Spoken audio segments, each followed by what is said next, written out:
Hey guys, got one for you. Got a good one for you actually.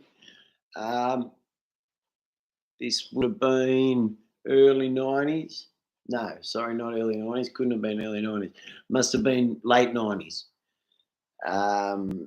Wasn't the 2000s yet.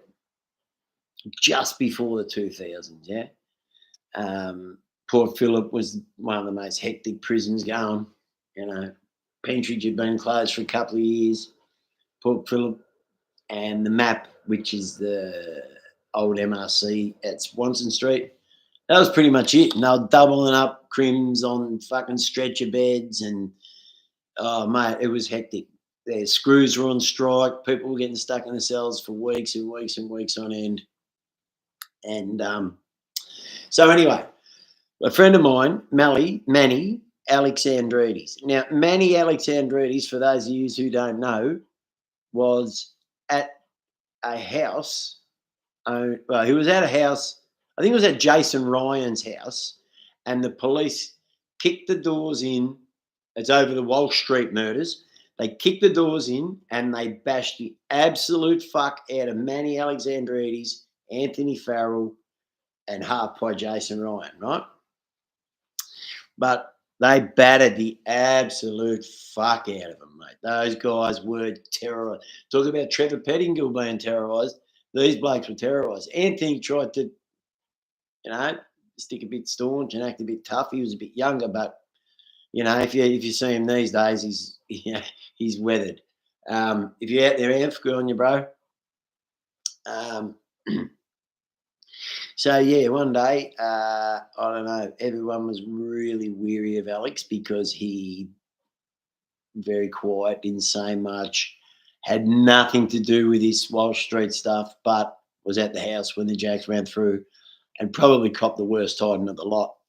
I'm not sure what the circumstances were around him attacking the screw in Scarb North, but at the time, the people that were there were guys like J-Dub, if you know who I'm talking.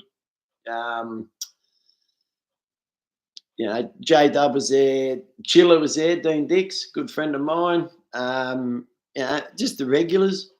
Borgie might have even been there. If anyone knows who that he is, on your Borgie, if you're still out there, you're a winner.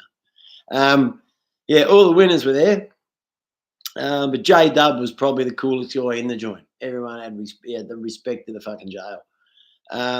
Anyway, I'm not sure what had happened, but there was a kerfuffle. I'm not sure if the screws were in Manny's cell or they were in someone else's cell and Manny was in there. But Manny just walked straight up behind a screw with a massive shiv and done the business. Didn't kill the bloke, but mate, the bloke, oh mate. And then if you thought Manny copped the hiding for the Wall Street allegations, the hiding he copped from cutting the screw's throat, he never recovered from. He was never the same person. From that day on, anytime I saw Manny, he was a dribbling mess in the street.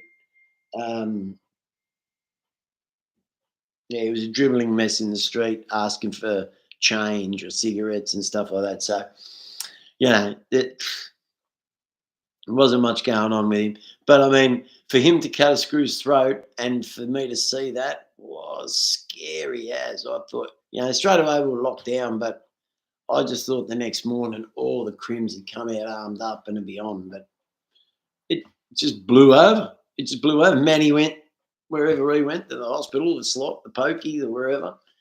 And that was the whack. The screw was never seen again. And that was that. And that is a fucking true story. I'm sure there's guys out there who already know this story. Manny Alexandrides cut a screw's throat and scarb. Very late 90s. Yeah, man. It wasn't long after the Wall Street stuff had gone on and, they'd beaten it and all that. And the Jacks were filthy and battering them, sneakoing them and all that. And it was during that stage when this happened. But, yeah, man, it happened and it was hectic. Now, people say Port Phillip's this and Port Phillip's hectic. And I'm not saying it's not. It's as hectic as fuck. Anything can happen at any moment. But I don't know how many screws are getting their throats cut at Port Phillip.